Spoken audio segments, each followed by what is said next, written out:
Hey everyone, I'm Griffin. I'm a first year DMA student in composition here at the University of Michigan, and I'm also the student chair of the IMPRINT series, which is this year's composer concerts. We're really excited to introduce you to this first event of ours, which is called Let the Record Show. It is a collection of new pieces by our student composers that were written, performed, and recorded in the past year. Really incredible, diverse lineup of pieces, and we really can't wait for you to dig in. Make sure to stay tuned for our upcoming events as well. We have a digital premiere in early December, also newly written and recorded pieces, as well as 3 more next semester, so plenty to choose from. We hope that you continue to tune in throughout the year, and we're excited to share what we got with you. Thanks for tuning in.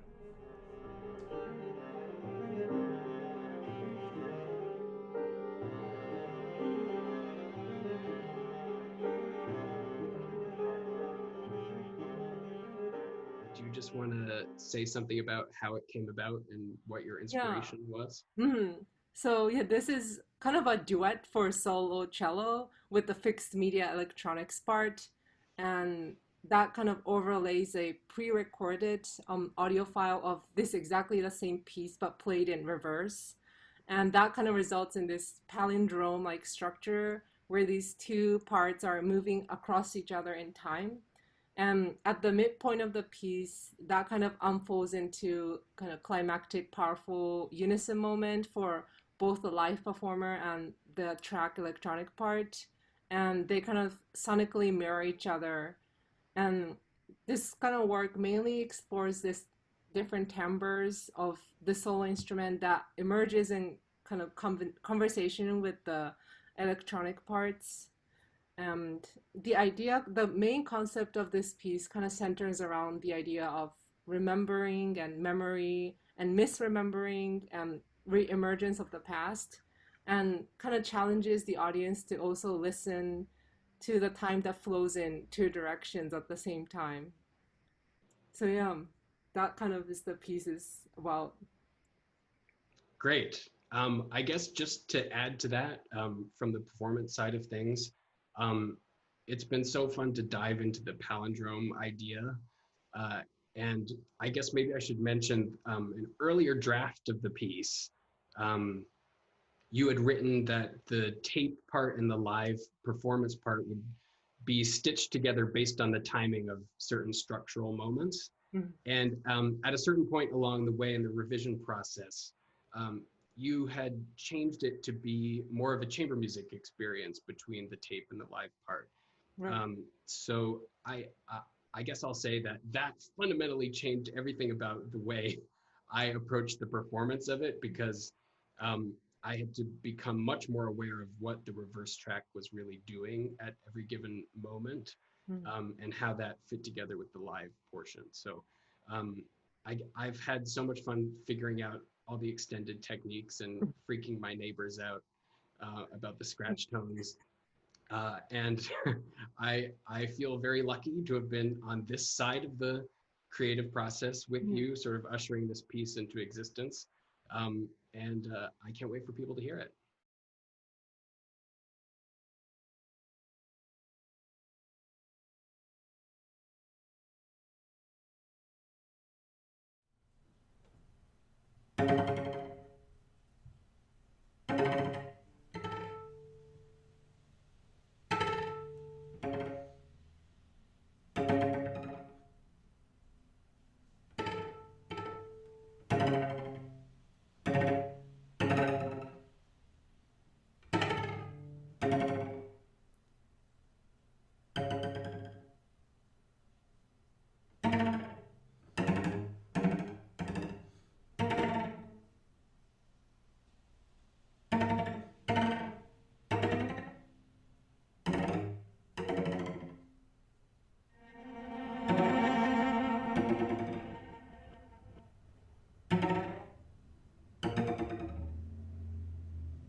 Near the end of 2019, Lisa Leonard from Trio Paradigm approached me with an idea to commission a new piece of music inspired by Oscar Peterson's and Stefan Grappelli's rendition of The Folk Who Live on the Hill by composer Jerome Kern.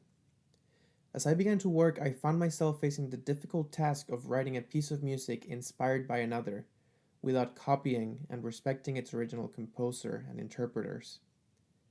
The biggest challenge for me came when I tried to relate to the tune's soul or meaning.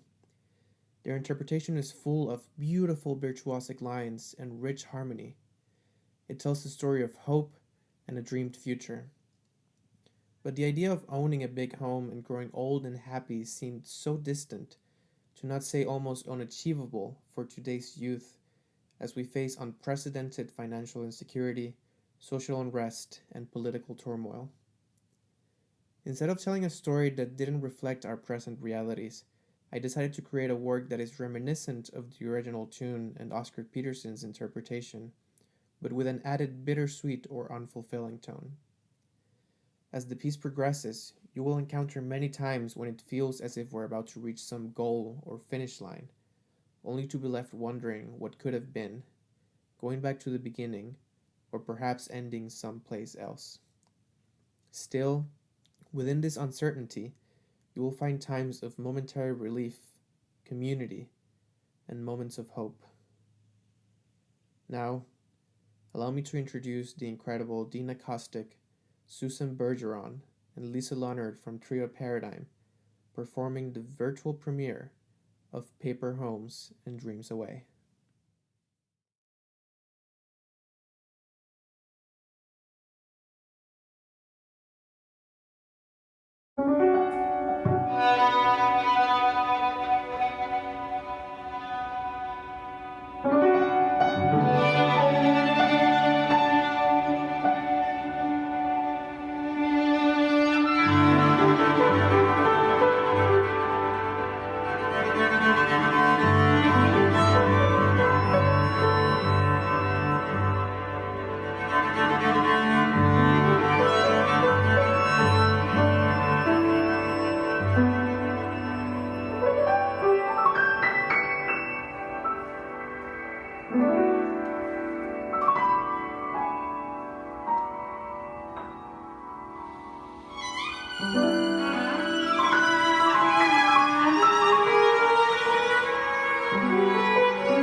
name is Ryan LINDVEIT. I'm a first-year DMA student in composition at the University of Michigan, and I'm excited to introduce my piece, Snapped, for tenor saxophone.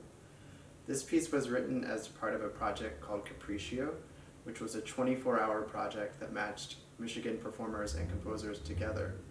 I wrote the piece in 24 hours, and then Drew Hosler, this fearless and amazing tenor saxophonist, learned the piece in 24 hours. And the piece is called Snapped because I like the dual meaning of that word. Like, you can say someone got super angry and sort of lost their sanity, like, oh wow, he snapped. But you can also say, like, if someone is very virtuosic and performs in a surprisingly amazing way, you would be like, man, she snapped. And I like that double meaning, and I want the listener to think after this performance that the saxophonist really snapped. And I also include literal snapping for that reason. So I hope you enjoy it.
Just say the word, like balm, tincture, novocaine, to soothe the doldrums of dull-dumb January. My bones ache with boredom, marrow boiling like stew. The puncture wound of gray pavement mirrored by gray sky. Albatross, albatross, give me the pungent push of feathers. Let the night smack of briny sea. Foam, froth, albatross. Take me in your beak, like some scrap combed from the beach. Lift me high above the earth, where light and gravity spin the music of clouds into atmosphere. And let me loose, a wispy bit of nothing, tossed by an ocean of air. Though dealing with themes of apathy and boredom, Chad Crane's poem has a certain intrinsic energy. The piano begins the piece with a static, repetitive 16th note rhythm that immediately sets the stage for a story about being stuck in the doldrums. There is very little variation in this texture while the soloist sings the text, but it is broken up in the exposition by texture changes in the accompanying ensemble. I wanted there to be an exchange between the protagonist's mundane reality and the escapism in their head, and this form seemed to be the best way to achieve that. The exposition ends with a climb up to the word albatross repeated twice, with the second iteration being a more subdued repetition as the protagonist begins to daydream about the pungent push of feathers and the air smacking of briny sea. In the dreamy middle section of the piece, time seems to stop as the ensemble plays long tones with interjections of the famous seagull effect on the cello and glissandi on the piano strings. This section gives way to a dramatic accelerando by the whole ensemble to the piece's climax on the words, "Lift me high above the earth, where light and gravity spin the music of clouds into atmosphere." This image is short-lived, however, as cold mundane reality sets back in with the return of the static 16th notes from the piano that seem to be even more muted and static than at the opening. The dream turns out to be nothing more than that, the albatross just a common seabird associated with bad omens and unmet expectations. This video performance was cut together using a click track that I created, and the footage for the vocal part was shot in the beautiful Joshua Trees State Park in California. I'm thrilled with the quality of performers that collaborated on this project, including my cousin Los Angeles-based soprano Valerie Larson, and a group of current and past University of Michigan School of Music students. Albatross was originally written for the 2018 Oregon Bach Festival Composer Symposium in Eugene, Oregon, but was revised in 2020 prior to the creation of this video, when the piece was selected as one of the winners of the Music Now competition for Indiana State University's Contemporary Music Festival.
Let the night smile.